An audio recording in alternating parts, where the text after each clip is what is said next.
Good afternoon and welcome to another installment in Maryland Realtors webinar series.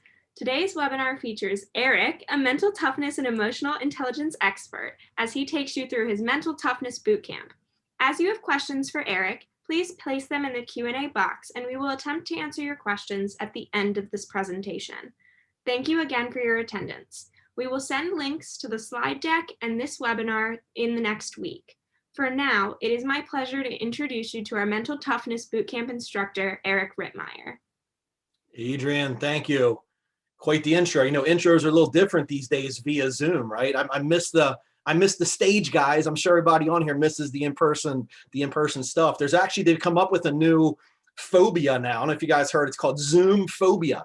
So people apparently have this fear of seeing themselves on camera, right? I've trained my brain I look like I look. Like, I'm sorry, guys. Sorry about this big mug. It is what it is. Zoom phobia, right? Hopefully we'll be back to the in-person stuff real soon. So anyway, thanks for coming out, guys. So look, this program is very, very different. You know what's so funny? The minute somebody hears you're a speaker, right, they automatically assume that you're motivational.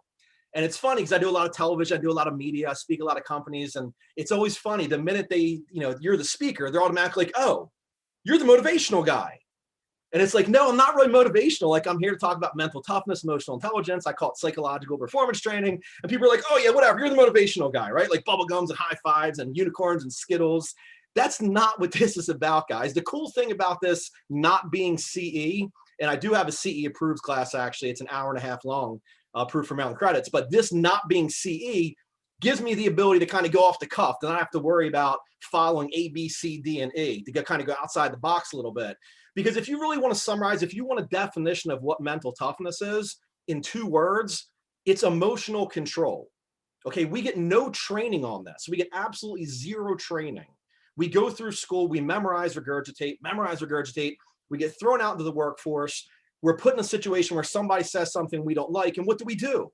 We react emotionally as opposed to responding logically. This whole program is all about you realizing that you're an emotional creature. You're hardwired to feel first and think later. The problem is you probably don't know when you're getting emotional. And if you become so overcome an emotion, I refer to this as being intoxicated in emotion. If you become emotionally intoxicated, you're incapable of making logical decisions. And that's a problem.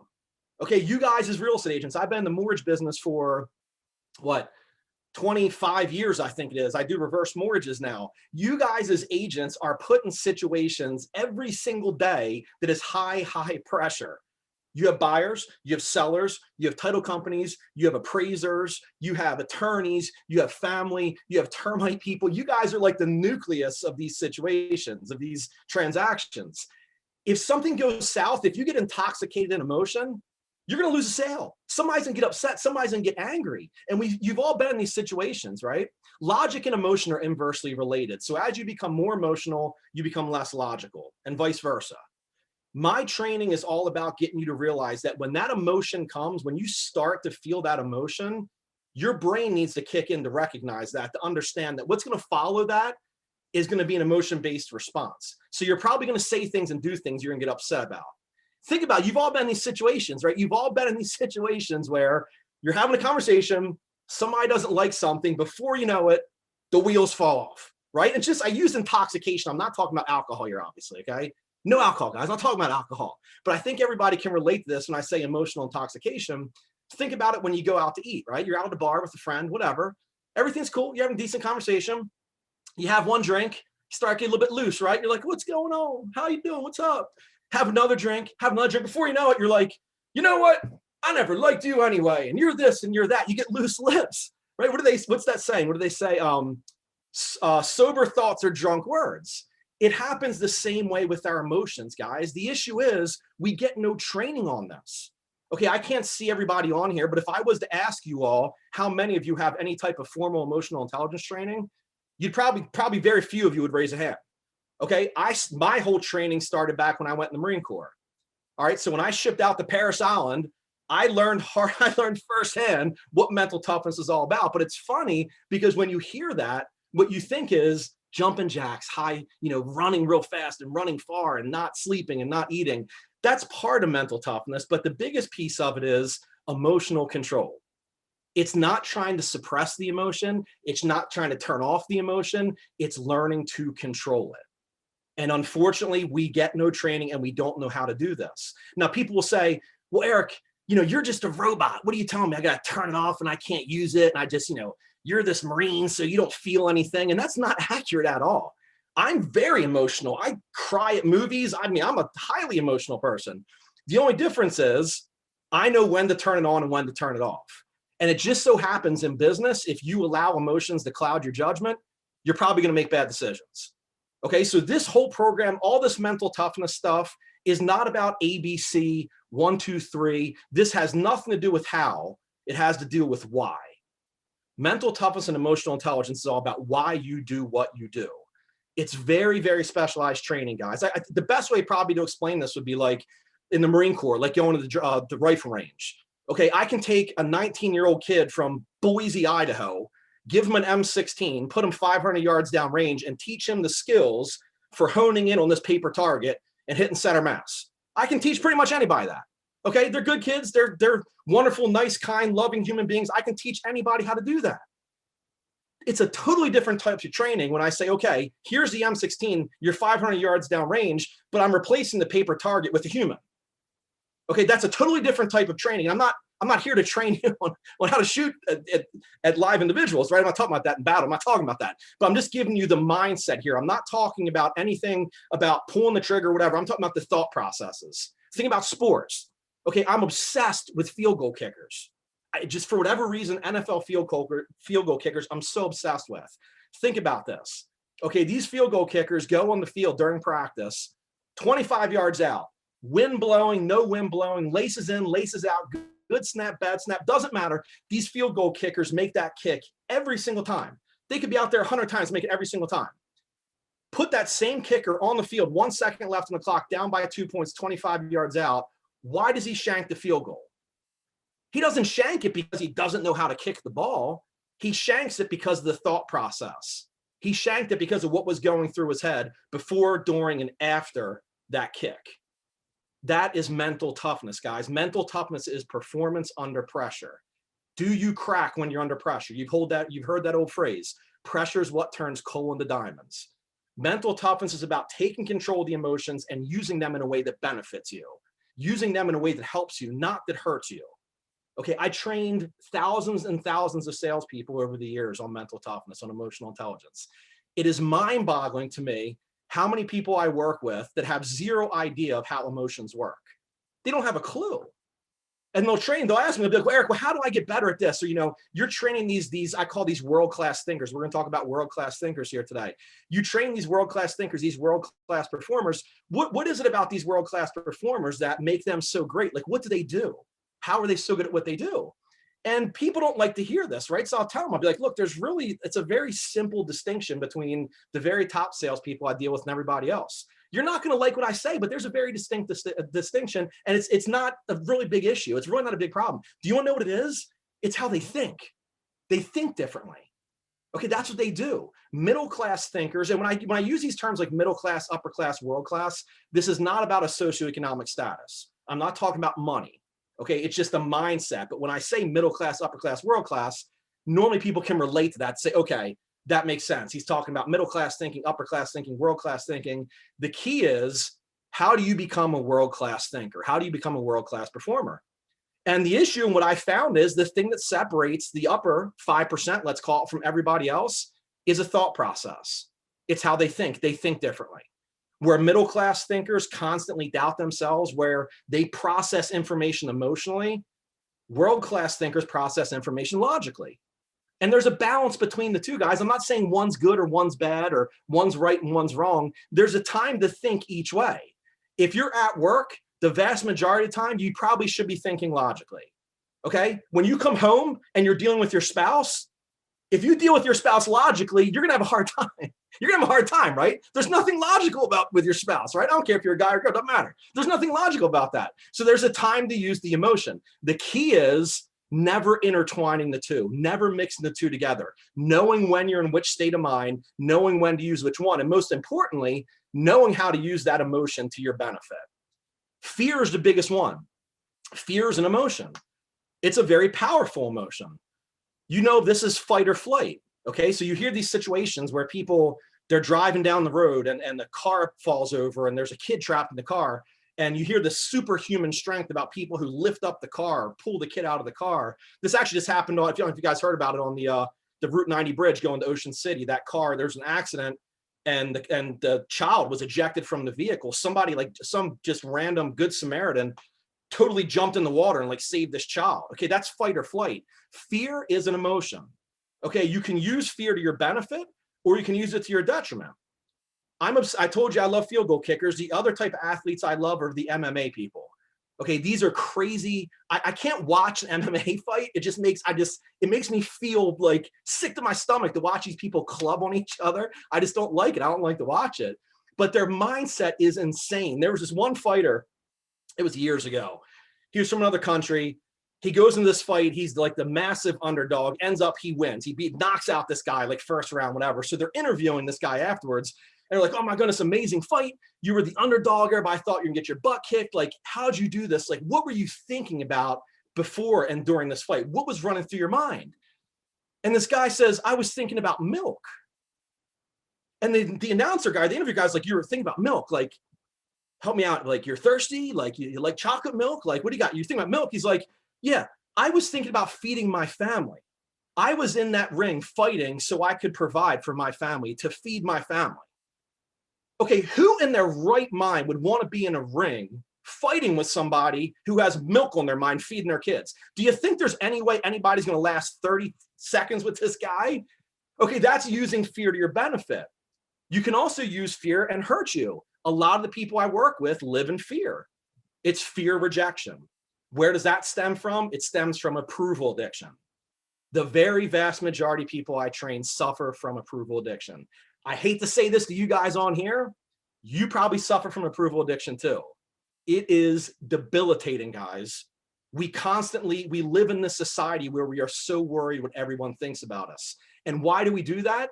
We do that because it's innately hardwired in us. For hundreds of thousands of years, we've relied on approval to remain in our tribe, to be fed, to have protection.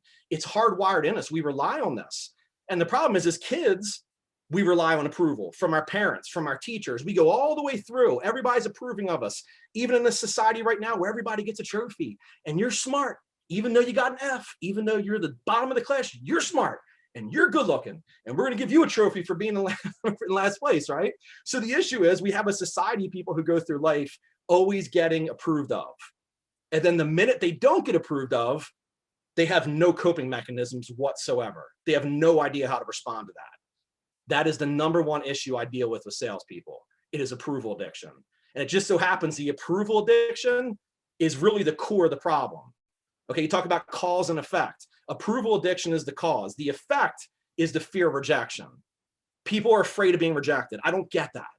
Okay, I'll work with salespeople and they're afraid of being like, oh, ooh, Eric, they turned me down. Like they told me no and they hung up on me. And I don't know why. I've made 5 calls today. Every single one told me no. And I'm like, you made 5 whole calls and nobody's, oh my goodness, well, geez, you're obviously doing everything you possibly can do. It's crazy, guys, but that's approval addiction. That's a problem. I have a little 10-question test I give when we're live for 3 hours. I have a little 10-question quiz I give that I ask people, are you an approval addict? And the vast majority of people say, no, I'm not an approval addict. I give them this 10-question test. It's simple yes or no questions. And it ends up about 95% of people who take that quiz end up being categorized as an approval addict. And I don't know if any of you on this webinar here, I don't know if any of you know much or ever pay much attention to approval addiction, but if you personally can tell yourself that you're not an approval addict, you'll know what I'm talking about when I say this. Once you get over the approval addiction, all bets are off. The sky is literally the limit. That is the most horrifying thing I deal with people. They have a ton of potential. They could do extremely well in whatever industry, take real estate. They are afraid of not being approved of. It's social media 101. We just constantly rely on, put a post up. Oh my goodness, how many likes did I get? Did I not get enough likes? Oh, this is so crazy. It's so sad. That's an issue, guys. And it all goes back to an emotion. It all goes back to fear of something. This whole program is about getting you to understand that you probably don't have control of your emotions. And if you don't have control, bad things can happen. My program's a prime example. When I'm live, it's hard to do this over Zoom, but when I'm live, I tell everybody, hey, I'm not here today to upset you, to say things to make you angry, to get your blood to boil. I'm not here. I'm not trying to do that to you, but I can tell you it's going to happen. And it normally does happen. And people end up getting drunk in emotion. They start getting angry with me only because I ask them critical thinking questions. So it just so happens when I start poking at you, when I say poking at you, when I start asking you critical thinking questions, if it starts to stoke you internally because you know it's something that's really hitting a nerve, you default to these defense mechanisms and you start getting upset. So then you start calling me names, then you start saying mean things to me when all I've done is ask you critical thinking questions. I'm going to ask you some of here today. I'll ask you some critical thinking questions today. Please remember, I'm going on the record to say this. What I say, what I think, what I believe means absolutely nothing. Nothing. It doesn't matter. All that matters is when I ask you these questions, when I ask you to look internally, I call this facilitated introspection. When you look introspectively and start to ask yourself these questions, ask yourself, why am I getting emotional? Why are whatever it is that Eric just said, or whatever he referenced, whatever story he told, why is this making me emotional? That's the feeling I want you to start to be able to recognize. Because when you're in the heat of the moment, when you're in the middle of a transaction, when you're in the middle of an argument with a friend, with a spouse, in business, whatever, if you can't acknowledge that feeling, you're going to ruin relationships. You're going to wreck them. You're going to lose sales. Why? Because somebody does something that stokes you, somebody does something that upsets you, they push that trigger, they pull that trigger, and you haven't systematically desensitized your brain. Okay, I talk a lot about systematic desensitization. In the world of psychology, this is also called graduated exposure therapy. Systematic desensitization is where you constantly put yourself in situations to the point where you desensitize your brain to pain, to fear, to whatever it is. It's not easy to do, but if you can desensitize your brain to whatever it is, all of a sudden, you've now been there before. So if you can mentally prepare yourself for these situations, if you can know that you're going to have an emotional reaction, if you can be aware of that, when you're put in that situation, you're prepared for it. That's Marine Corps training 101, military training 101. You practice, practice, practice, put yourself in a situation so many times that when it happens for real, you're prepared for it.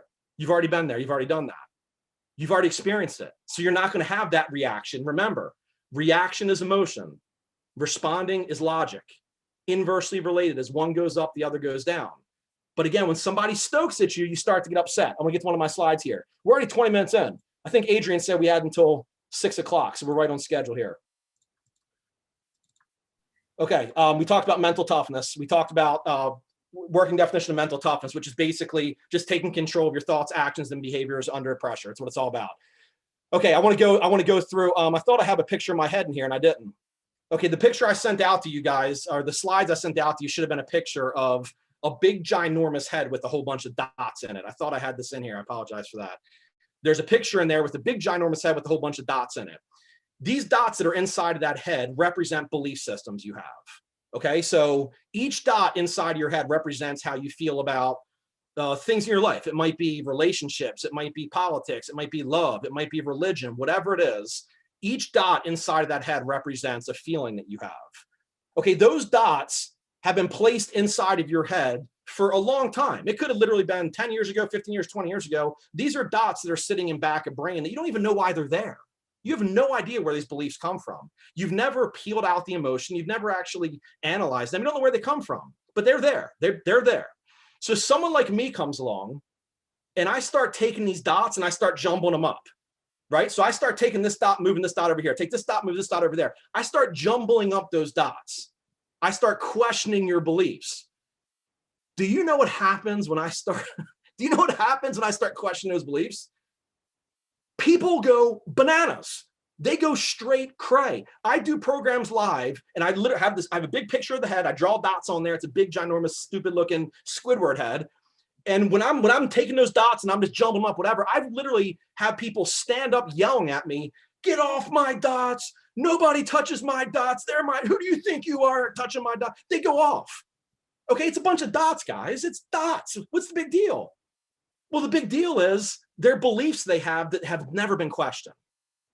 So the critical thinking question is, how many beliefs do you have right now that are planted in back of brain that you've never questioned? How many beliefs do you have that have zero statistical data to support that belief? Okay, I can tell you there's probably quite a few of them. And then the next critical thinking question is those beliefs that you've never questioned, what is it costing you? How much is that hurting you?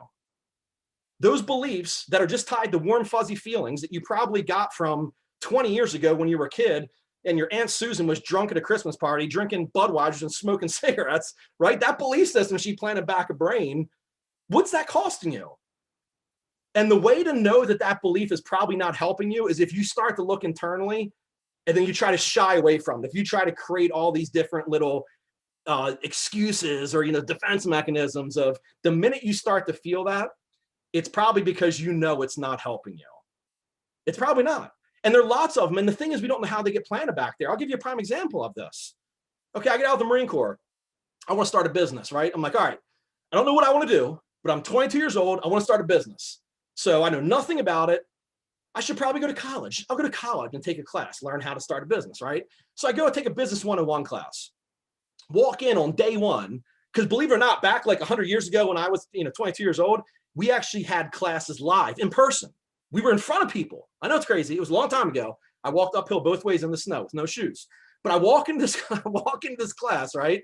Very first day, the professor stands up. He's like, hey, everybody, thank you for being part of the class here. Business 101, I'm Professor so-and-so. We're gonna have a great time this semester. A quick question for everybody in here. Show of hands. How many of you are here because you want to start a business? So I'm like, I've raised my hand, right? I'm like, hey, I want to start a business, right? There's probably a handful, 5, 7, 10 other people that raise your hands, whatever. He's like, all right, put your hands down. He's like, those of you that just raised your hands, those of you that said you want to start a business, I'm gonna tell you right now, don't do it. I'm like, okay, all right, hand goes down, right? I'm like, okay, like what's going on? Yeah, I'm gonna tell you don't do it. Because people who start businesses, they fail. The vast majority of businesses fail. So I'm here to tell you, save your time, save your money, save your frustration, go to school, graduate, get your degree, go work for someone, do your time, collect your pension, live comfortably, don't start a business. Okay, so what just happened there? That was a dot that was just planted in the back of my brain. That was a belief system. And here's the thing about back of brain, guys. You all know this, I'm sure. Back of brain doesn't know past tense, current tense, can, can't, would, should. Back of brain does not know that. All back of brain knows is make it happen. If anybody's ever heard of reticular activating system, this is a bundle of neurons that sits on the stem of your brain that filters out information to find stuff you're looking for. If anybody here has read The Secret, or if you've seen the movie The Secret, whatever. Those of you that haven't seen it, like I like the concept of The Secret, I do, but there's something missing there. So for those of you who don't know The Secret, the whole premise behind this is think about something long enough and hard enough and it'll happen. So pull into a parking lot, find a parking spot, there's a parking spot, found a parking spot. That's the secret, right? So think about it and it'll happen. I like the concept, but there's one thing missing in there, just one little thing missing, which I agree with The Secret minus the one little movement. The one thing that's missing is the thoughts don't automatically equal results, but the thoughts do lead to the actions and the actions lead to the results. So the one thing that's missing there in the middle is the action piece, but I'm going off on a tangent here talking about reticular activating system. The point I'm making is once something gets through back of brain, it gets planted there and it finds a way to make it happen. It's just the way it is. Again, it doesn't know past tense, current tense. If anybody on here has vision boards, if you guys ever done vision boards before or vision statements, I talk about this in my full program I do. I help you guys develop a vision board. I use what's called letter to a friend. A vision board is where you just have these things that you want and you constantly look at it and look at it and look at it. And the whole purpose of the vision board is exactly like I'm talking about with reticular activating system. The whole purpose is to get these thoughts to bypass front of brain to get back of brain. Front of brain is what stops you guys. Your front of brain is what's telling you, oh, you can't do that. Whoa, no way. You're not smart enough, not good looking enough. Remember that professor in college, he told you to not start a business. So the issue is we have front of brain that's conflicting with what back of brain's trying to find. The whole issue with these vision boards is to bypass front of brain. But if you have these dots in back of brain, those dots have probably been there and there's zero data to support them. So the critical thinking question for you guys is, again, what are those dots tied to? Those belief systems you have, is there any data to support them? Are they helping you or are they hurting you? I think what you'll find if you start to question them is a lot of them probably are not helping you. And as a society right now, what we're seeing are people that get really upset whenever those dots are questioned. But the problem is we all wear these lenses, we all have these glasses on, right? These glasses prevent us from seeing things because they're so skewed. They're so skewed by our belief systems, by things that we believe, by things that we feel warm, fuzzy about. So the issue is we see everything through a lens that's tainted by past experiences. This is called pattern recognition and emotional tagging, if anybody's ever heard of this before. So our brains, we're hardwired for this, and it's part of our evolutionary advantage. For quick decision-making, we use what's called pattern recognition and emotional tagging. What that means is our brains recognize patterns we've experienced in the past, and then we tie an emotion to it. We tag an emotion to that to make quick decisions. Well, the problem is, the issue is, sometimes our brain can mislead us because we recognize a pattern, we attach an emotion to it, but it's totally out of context. I'll give you a prime example of this. It's like music. Think about this.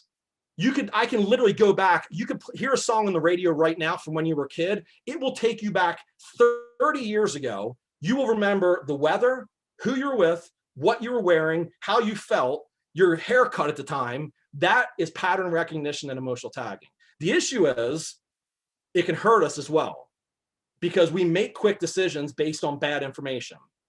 In the Marine Corps, we used to say junk in, junk out, right? So if you put bad information in, you get bad information out. That's an issue. So the thought process is what I'm talking about here, guys. Let me get back to the slides here. Okay, so we talked about mental toughness. Okay, so Albert Einstein, this is a great thought too. I love this. If you think about it, it just makes absolute sense. And this is the problem we have right now, okay? The issue is we have these problems that have been created by a thought process that's right here. Okay, this is the thought process that put us in the situation where we are.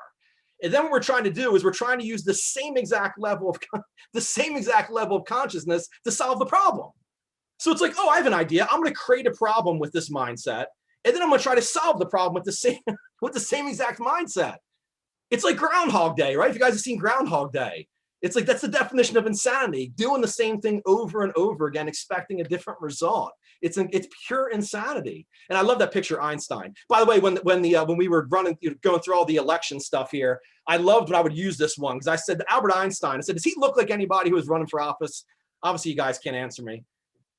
So he looks like somebody running for office, I think. Bernie Sanders, right? Doesn't he look like that? Like I used to message Bernie Sanders. I would send messages on Twitter and stuff. I'm like, Bernie, comb your hair, man. Comb your hair and smile. You look great when you smile. He never replied to me. Okay, so I want to talk about the different levels of thinking here, guys.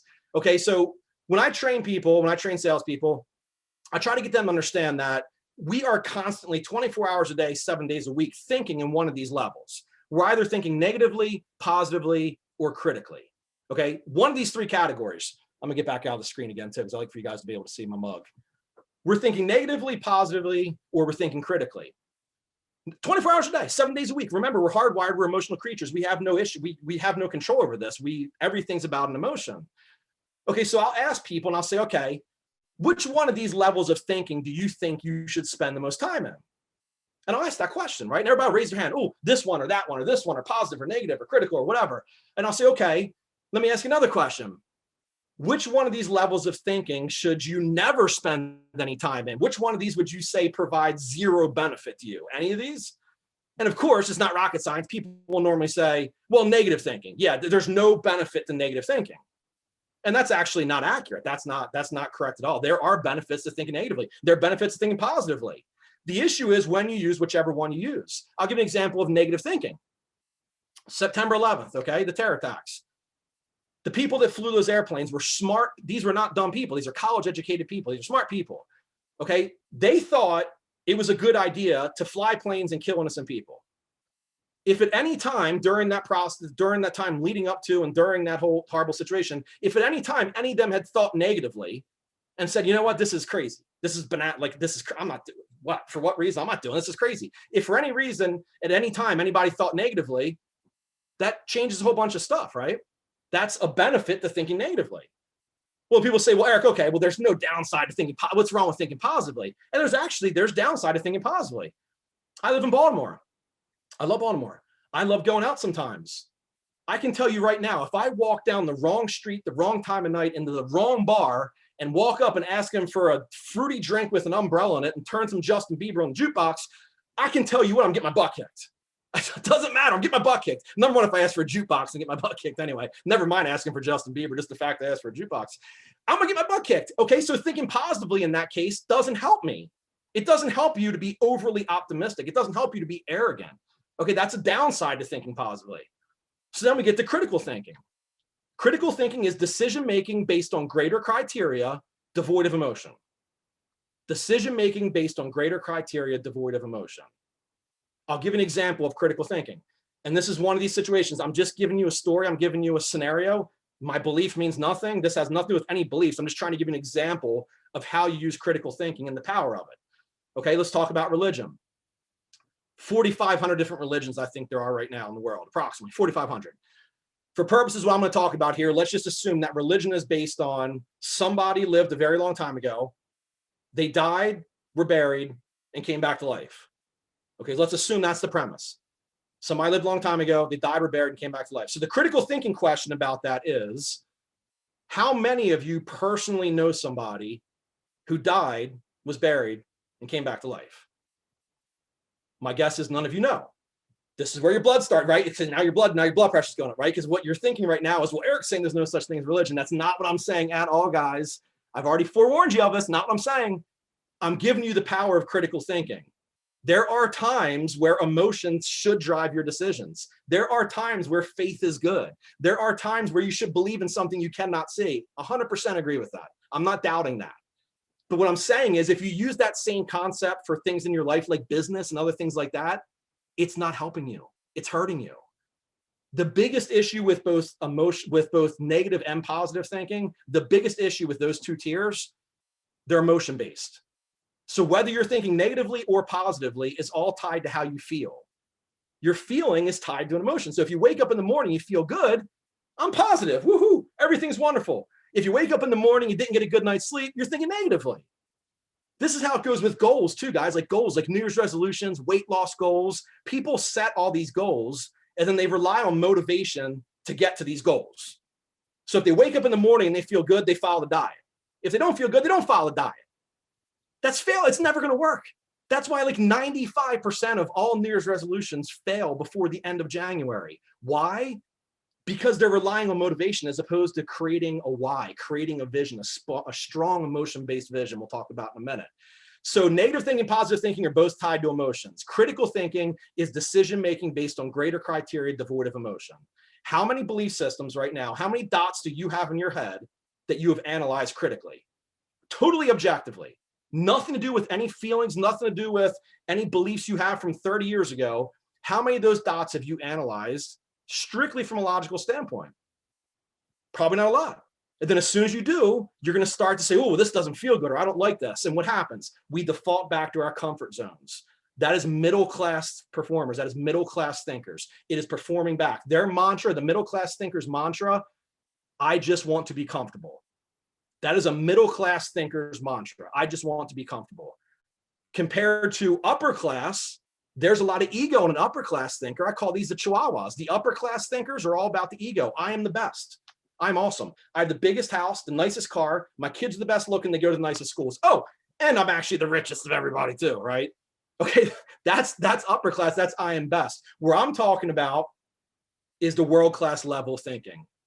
Their mantra, I am responsible.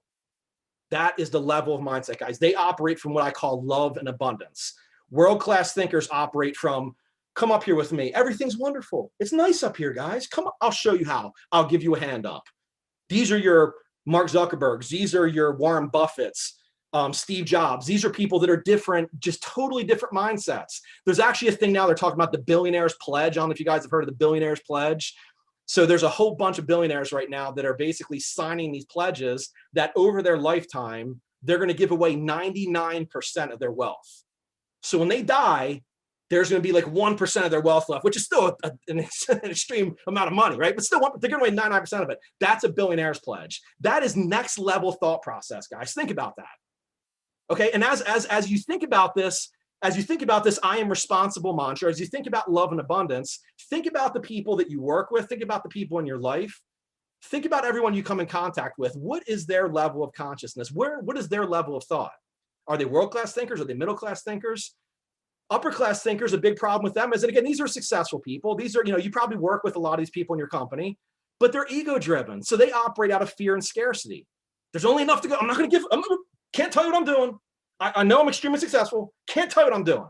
Because if I do, there's only so much to go around, right? Just enough to go around. So if you take it, I'm going to lose out. That's fear and scares. They're the chihuahuas. I call them little ankle biters. We all know the ankle biters. They got to drive the nicest cars. Oh, let me go out and turn off my alarm system on my brand new 2022 BMW, right? They're the beep, beep, beep, beep, beep. They're the chihuahuas compared to the world-class thinkers. I call them the St. Bernards. They're just the big dog on the block. I have nothing to prove to anybody. I don't care. Doesn't matter what you think. Doesn't matter. I know where I am mentally right now. I don't care about you. That is world-class thinking, guys. That is next level thinking. So the question for you is, how many belief systems do you currently have that are helping you become a world-class thinker if you're not already? And people ask, well, Eric, if I'm a middle-class thinker or if I'm a world-class thinker, like, how do I know which one I am? Like, how do you tell me which level of thought process I'm currently in? Normally, the easiest way to do that, look at your results. Look at where you are right now. And then if you want to change that level of thought, if you want to change that level of consciousness, you most certainly can. But that requires what I call a disruption. There's going to be a disruption when there's a change of thought process. Okay, we're in the middle of one right now. It's not technically in the middle anymore, but we're still in it right now. I call it the digital disruption. Think about this. Largest taxi cab provider in the whole world doesn't own a single vehicle. Uber. Largest hotel chain doesn't own a single piece of property. Airbnb. There's actually a lawsuit right now for Airbnb. For those of you that don't know about Airbnb, you guys do, obviously you're agents. I'm sure you guys know what Airbnb is, but it's basically where you rent out your house to somebody, which for me, it's kind of weird, right? Like I have rental properties, that's cool. But I don't know if I'm gonna like open up my base and be like, hey, come on over. Where are you from?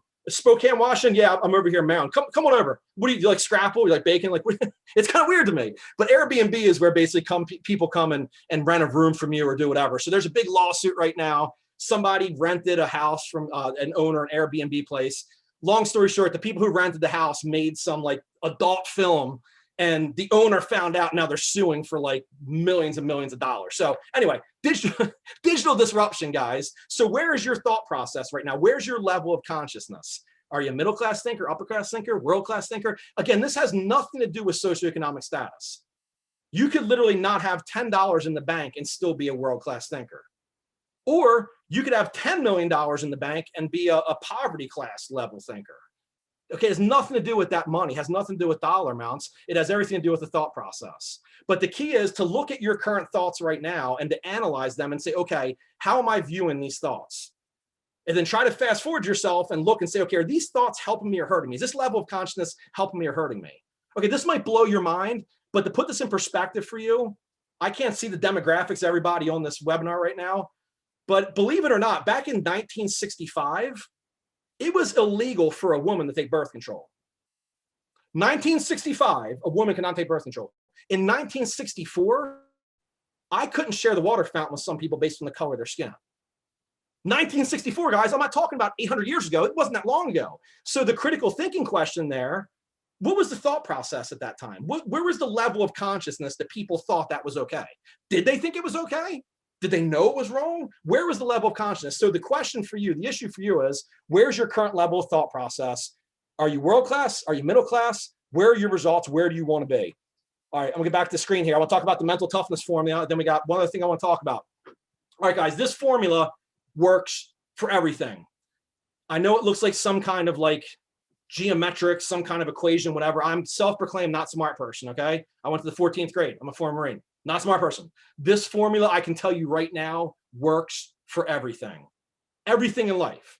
D plus V plus P must be greater than C. What do each one of these things mean? Okay, I want to get off the screen again. I don't like when the slides are up on the screen. D plus V plus P must be greater than C.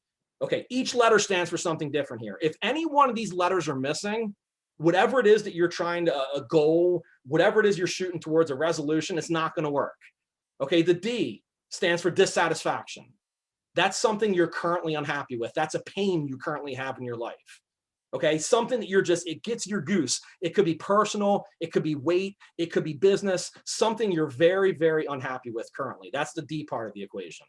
Plus the V, which is the vision. That's a strong emotion-based why. This is something that you've written down. This is something that you've ingrained in your brain. This is the vision board we talked about, where you constantly look at this and read this and look at this and read this and ingrain that in your brain. It's a strong emotion-based vision. So the dissatisfaction or the pain plus the vision or the why plus the P, which is the process. That's the ABCs, the 1, 2, 3s. Okay, you probably know this by now. Mental toughness, my whole training has nothing to do with the how. It's all about the why. Okay, use the logic for the how, use the emotion for the why. That's the distinguishing feature here. Logic gives you the how, emotion gives you the why. Okay, so your dissatisfaction plus your vision plus your process, all three of those things must be greater than the C, which is the cost, the price you have to pay. So think about this for a second. Okay, if you have the best vision ever, if you have the best process ever, but you're not dissatisfied enough, why is that? It's not going to work. Okay, I have a friend of mine. He's an overweight person. Okay, he has a child. About 5, 7 years ago, he almost died because he had some kind of clot. He almost died. The doctor said, look, you got to lose weight. Like, this is the problem. Like, you have to lose weight or you're going to die. You were very fortunate that you lived through this surgery, but if you do not lose weight, a mass amount of weight, you're going to die. So he comes to me, Brian's name. He comes to me and says, hey, Eric, like, I need your help with this. The doctor's telling me I got to lose weight. I know I get I got a little bit of a problem here, I had a surgery, whatever. He goes, I need your help. You're the mental toughness guy. I want you to be honest with me. What do you can you help me? I'm like, yeah, I absolutely can, Brian. I said, but the issue is, I want to be honest with you. You can't get upset with me. And I said, I think I know what your problem is. And he said, yeah, I think I know what my problem is too. I said, okay, what do you think it is? And he said, when I wake up in the morning, I look in the mirror and I see myself, but I don't see myself as being very overweight. Like, I think I could probably lose like maybe a few pounds or whatever, but I don't see myself as being as bad off as everybody else says I am. Now, granted, this is someone who's over 400 pounds. Okay, so when he sees himself, he's not unhappy enough. So the dissatisfaction is missing. So he can have the best vision, he can have the best processes, ABCs, 1, 2, 3s. The cost is too great. If he's not dissatisfied enough, why is he going to start eating healthy? Why is he going to go to bed early? Why is he going to work out? The cost is too great. Okay, this goes a lot as well with, I don't know if anybody's ever had to deal with addiction. Family, friends, whatever. I had a buddy of mine who was in the Marine Corps that, unfortunately, he had some substance abuse problems, and he came to me for help years ago. And anybody who's dealt with these types of situations, these abuse situations, addiction, you will know this and you will agree with me, I believe.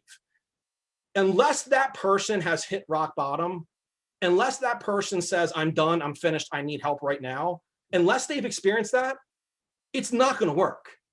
I've dealt with this way too many times. Unless they're unhappy enough, it's just not going to work. So this formula, guys, works for everything. You have to have the dissatisfaction. You have to have the vision. You have to have the process. At that point, the cost means nothing. Okay, this is all about having a strong why. Because if the why is strong enough, the how's easy. Okay, how many programs have you been through? Make this many phone calls, call this many people, use this script. Hi, how are you? How about you buy a new house? I make dreams come true, right? These are all the how. You can go on Google, you can go on YouTube and watch that kind of stuff. The how is the simple part. The why is what's missing, guys. And I can tell you, the vast majority of you probably don't have a strong emotion-based why, a strong vision right now. You probably don't. Maybe you do. If you do, that's wonderful. But if you don't, I can tell you right now, you can be dissatisfied as all get out. You can watch YouTube all day long. But if that why is not there, if that vision isn't there, when the going gets tough, guess what you're going to do? You're going to quit. It's human nature. Okay? If you don't have that strong why, what do you do? What would you stand in front of a bus for? What would you jump off the bridge into the water and save a child for? Where is that why? Okay, part of my live program I ask you guys, there are 10 questions I give everybody, and I ask you to answer these questions when you're writing your why, when you're developing this vision. I ask you to answer these questions. And the questions are a little bit intense, right? People get a little upset about this. So a couple of the questions. One of them is, you're on an airplane that's getting ready to crash. You have 1 minute to write a letter to your child. What are you going to tell your child? Okay, so whatever you write to whatever letter you write to your child in that minute is going to be what's most important to you. Another one of the questions I ask, write your obituary. People don't like to do this. They get upset, right? I delivered a program years ago. It was a live program. And when we're live, I like to ask everybody questions, right? So after they answer these questions, I like to ask them, hey, does anybody want to read their answers? I like to hear your responses. And I had this I had this one lady years ago. She's like, I want to read my answer. I want to read my answer. I'm like, all right, go. What do you got? She's like, I wrote my obituary. It's really short. It's really sweet. I'm like, what is it? Let's go ahead and read it. Read in front of the group. She's like, okay, you ready? Bye, bitches. That was her obituary, right? Okay, so this is answering these questions, which the slides that went out, I think you guys got the slides. If not, I'll give you my contact information here at the end. I can email you all the stuff. But answering those questions, guys, and developing that vision is critically important to whatever it is that you want. Because if you don't have that strong why, you're going to give up when times get tough. And that's what's always missing. We have all these goals, all these things we want to do. I call this shotgun fire as opposed to sniper fire. So we have all these things that we want, personally, professionally, doesn't matter. We have all these things we want, and we devote just a little bit of mental energy towards each one, as opposed to developing that strong vision and then being laser focused on that vision. At the end of the day, if that vision is strong enough, if that why is at the core of who you are, it's never going to stand in the way. There's nothing that's going to stop you from accomplishing the why, because you're already telling yourself you're willing to die for that. The why is a powerful thing, guys. So that mental toughness formula I'm giving you, the D plus V plus P must be greater than C. This works for everything. Plug it in, plug and play. Do what you got to do with it. All right. So one of the process pieces here, because again, remember, we don't have a whole bunch, I don't have 3 hours with you guys. I only got an hour, and I like to leave some time for questions at the end too. This nonlinear versus linear thinking. So you guys can see this, and I want to go off the screen so you can see my mug again. Linear thinking is ABC 1, 2, 3. It's a very chronological type thing compared to nonlinear, which you can see here, A, D, B, 3, 7, 2, X, Y, R, whatever it is. So linear versus nonlinear. So one is very regimented, organized, straight line. The other one is not straight line. Okay, so I want to give an example of this, and as agents, you guys can always appreciate this, I think. And it's funny. I'm not recommending you do this. I'm not recommending you do this in your business because you get in trouble if you did this. This is a funny story I'm getting ready to tell with an example of linear versus nonlinear. Okay, so as agents, if you hire somebody, let's say a new agent, you could take that person from step 1 to step 20. Okay, here's a guide. Here you go. Here's all the pages. Read this. It's going to talk to you about listing, to sign in front yard, to contract, to title, to appraisal, to walkthrough, to settlement. That's ABC 1, 2, 3. That's a linear process. Linear process, a nonlinear process, is something that cannot be solved easily. Okay, love. Give me an ABC, give me a linear solution or a linear process for love. How do you fall in love? Just give me a step-by-step process. What's it feel like? What's it sound like? What's it smell like? I can tell you what it smells. I can tell you what it smells like. Okay, that's an example of nonlinear. Murder. How do we stop people from murdering each other? Give me a linear solution. Give me a nonlinear solution. Okay, a linear solution is get rid of the guns. Okay, so regardless of what you think about that, that's linear versus nonlinear. The problem is the biggest issues we have right now, the most severe problems we have, number one, the mindset that put us there is the same mindset we're trying to solve them in. But number two, we're trying to solve these complex problems with ABCs and 1, 2, 3s. It just doesn't work, guys. Okay, I want to give you your story about linear versus nonlinear. Okay, ABC 1, 2, 3. There's the last page there. ABC's 1, 2, 3s. Okay, so there's this. Hold on, get back out of there. Sorry. ABC's 1, 2, 3s versus nonlinear. There's this agent doing an awesome job. Okay, killing it. Working at this company. He's selling tons of houses. He's like, you know what? I'm going to open up my own shop. I'm going downtown. I found a building, a vacant building, a 3-unit commercial building. I'm opening up shop downtown. So see you guys later. Have a nice day. So he goes downtown, 3-unit building, opens up shop in the middle unit, puts a sign out front. Okay. A month later, buddy calls like, hey, how's everything going down there? He's like, yeah, it's going okay. Like business is all right. He goes, but right after I opened up shop, the unit next to me, the vacant unit next to me, another real estate company came in right after I opened up shop. They put this big, huge sign out front. Lowest commissions in town. So I don't know what's going to happen. It's struggling a little bit. I'm struggling a little bit here, right? But it is what it is. I'll talk to you later, man. He's taking my business. I'll talk to you later. Call me back later. So like a month later, the guy calls back again. He's like, hey, how's it going? Like last time I talked to you, there was a business, another real estate company on one side of you. Like, how's it going now? He's like, you're never going to believe this. He's like, another real estate company opened up on the other side of me. They put a huge sign out front. Best agents in town.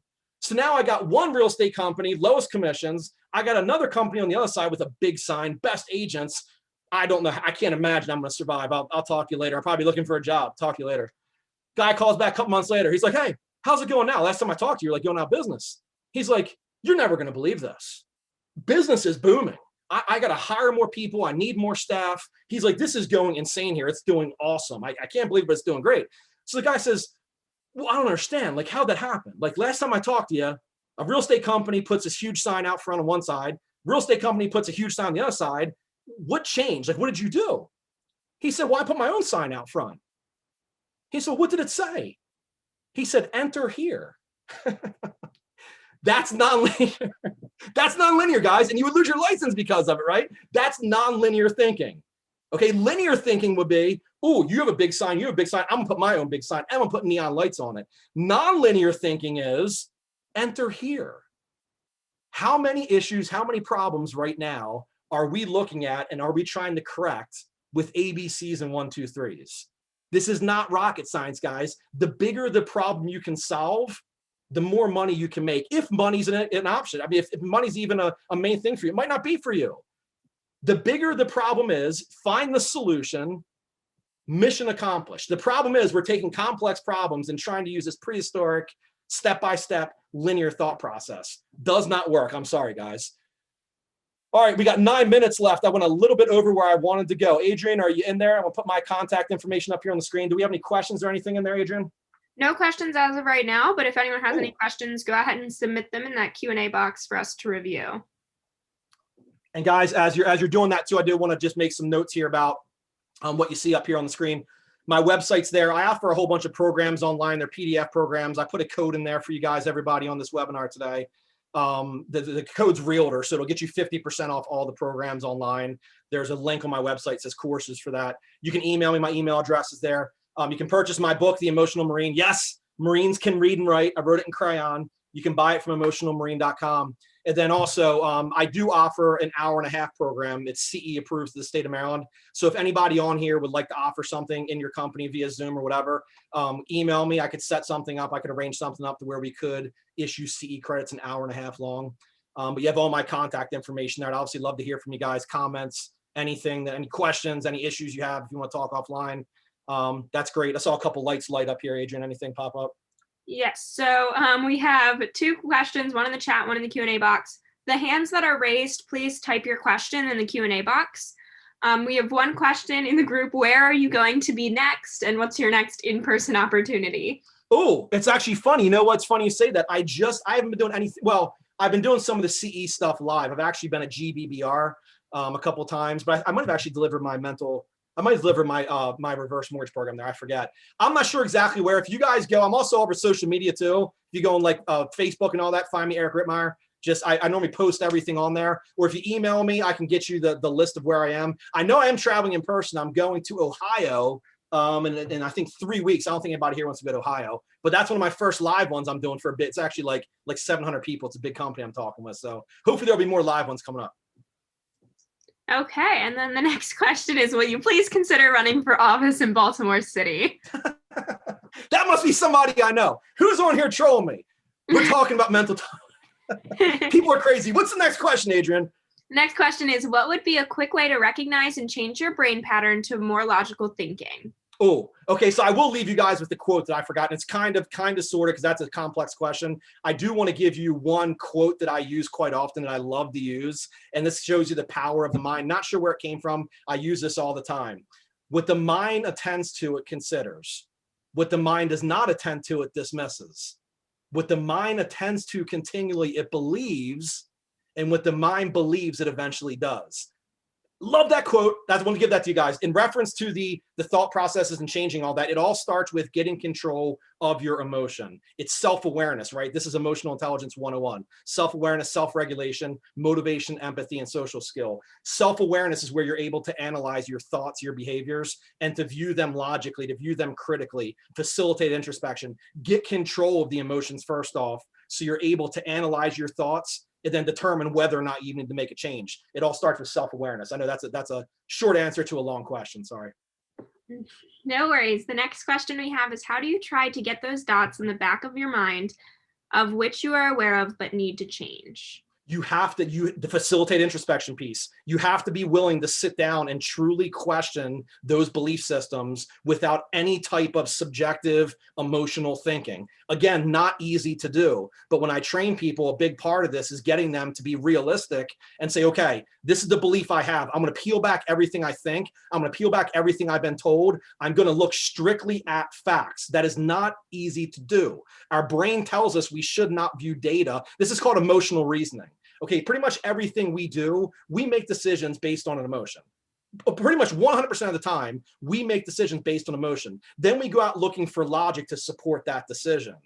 Mental toughness, critical thinking, facilitated introspection is the ability to analyze those thoughts objectively, getting rid of all the biases that you have and being able to look at that strictly from, is it helping me or is it hurting me? Is it true? Is it not true? Is it the professor at college that told me I shouldn't start my job? Is it my parents that told me I was never good enough for whatever it was I did? Was it my first girlfriend that told me I wasn't good looking enough? It's analyzing it, but it starts with objective reality.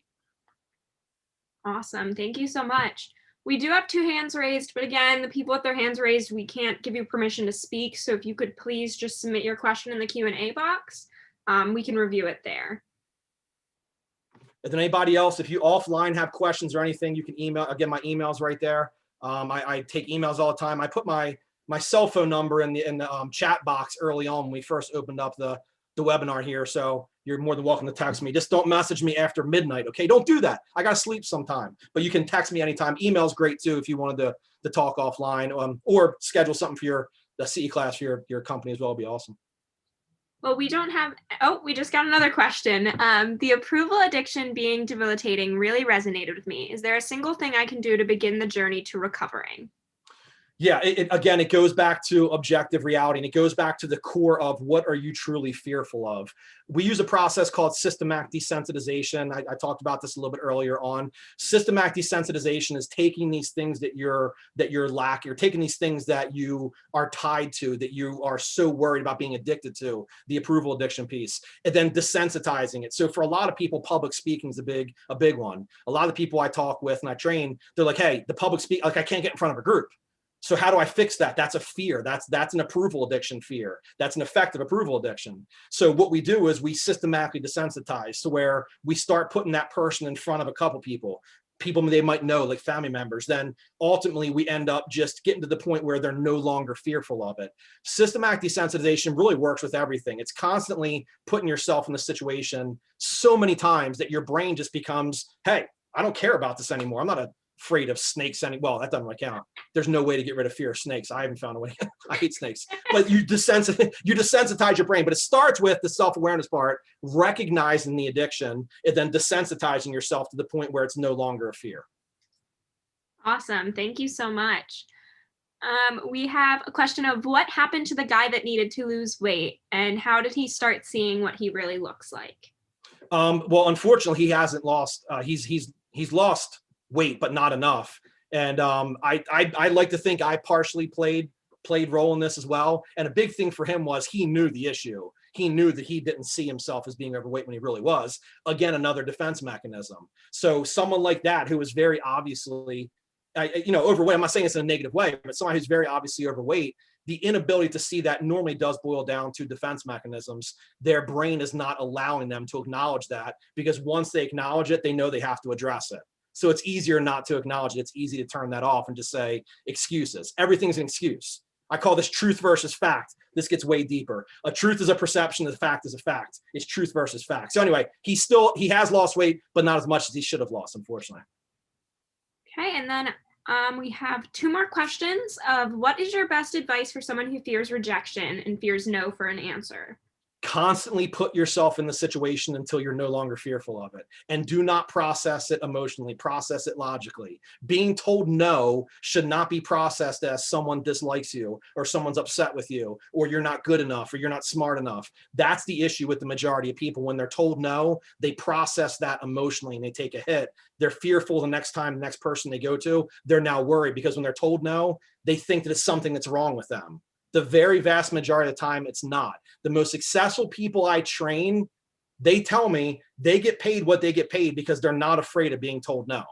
They process it logically to the point where I know I'm getting told no, and I'm just okay with that because I know it's not me. So the answer to that would be to constantly put yourself in the situation to continue to get rejected until the point you're no longer fearful of it. But it starts with realizing that it's not you, and it might be you. to say that it's automatically not you. It might be that you're just, it might be that you're not good, right? So this is where we have to be realistic. But at the end of the day, normally what it boils down to is you're processing something and thinking that it's you personally, and it's not, normally. Okay, awesome. And then I believe this will be our last question. How do you start to get rid of the old tapes of not being good enough from childhood? Yeah, that's really, it's crazy. This starts to stir up a lot when I go through that process, developing the vision, and I ask those questions. This starts to stir up a lot of emotions. I mean, pretty much every program I deliver, I'm dealing with people who are crying. Like I'm literally standing up on stage and I'm watching people cry as they're writing these things down. And it's difficult to do because what you're doing is you're unearthing something that a lot of people have kept undercover. A lot of people have never wanted to address before. But unless you actually address that head on, unless you put it on paper and realize why it's there and what's it causing you to not do. So those belief systems, as hard as they are to address, it's even more difficult to think about if you don't address them, how it's adversely impacting every other part of your life. I spoke at a program a couple years ago. There was a lady there bawling her eyes out writing. She was from another country, and she said in her country, being a female, so when parents give birth and it's a woman or a female, that is looked down on. That's a sign of weakness. So her whole childhood, she was basically put back corner because her brother was the boy in the family. She was the girl. She had never addressed it before. So one of the questions on there I'd asked about was something that, they felt was never uncovered or whatever. That brought it to the light for her. She got real emotional about it. But I call this fever breaking. So think about this with kids, right? They get sick. They have this fever. They're laying around, they're lethargic, they can't move, they're just totally ill, they don't want to eat or do anything. All of a sudden, they have this huge break, this huge sweat. 2 seconds later, they get up and run around the house and start going crazy. Their fever broke. It works the same way with our emotions. Once we fever break, everything on the other side of that, if we control it, if we find a way to use it to our benefit, can help with our vision. Okay, and then one last thing is, could you repeat the 3-line quote ending with "the mind eventually does"? Yep. And I'll email this to you. If you guys want to email me this for this quote as well, I can absolutely do that too. What the mind attends to, it considers. What the mind does not attend to, it dismisses. What the mind attends to continually, it believes. And what the mind believes, it eventually does.